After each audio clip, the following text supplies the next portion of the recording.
একবার এভাবে পুরভরা করলা বা স্টাফড কারেলা ট্রাই করে দেখো, তোমাদের অবশ্যই ভালো লাগবে। Welcome to my channel the chef girl. Please like and subscribe করে দিও। ফার্স্টেই আমার কিচেনটা একটু দেখিয়ে দিলাম, এবার শুরু করা যাক। প্রথমেই করলাটা মাঝখান দিয়ে এভাবে স্লিট করে ভেতরে দানাগুলো বের করে নিতে হবে, আর করলার স্কিনটা হালকা করে ছিলে নিতে হবে। তারপরে পেঁয়াজ কেটে নিয়ে একটা মিক্সিং জারে দিয়ে দেব করলা থেকে বের করে রাখা দানাগুলো আর ছাড়ানো খোসাগুলো।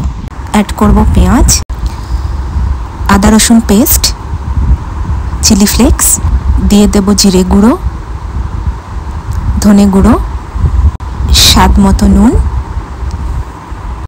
মেথি গুঁড়ো, হলুদ গুঁড়ো আর কালো জিরে। অ্যাড করব 2 টেবিল স্পুন জল। খুব একটা বেশি জল অ্যাড করব না। সব কিছুর একটা স্মুথ পেস্ট বানিয়ে নেব। তারপরে ফ্রাইং প্যানে একটু তেল অ্যাড করে করলাগুলোকে ভালো করে ভেজে নেব। করলাগুলো ভালো করে ভাজা হয়ে গেলে একটা পাত্রে তুলে রাখব।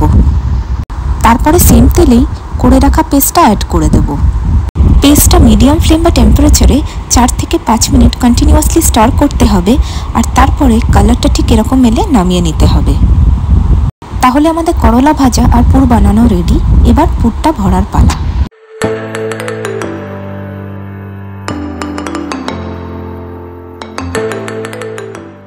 পুর ভরা হয়ে গেছে, এবার আমাদের স্টাফড কারেলা রেডি।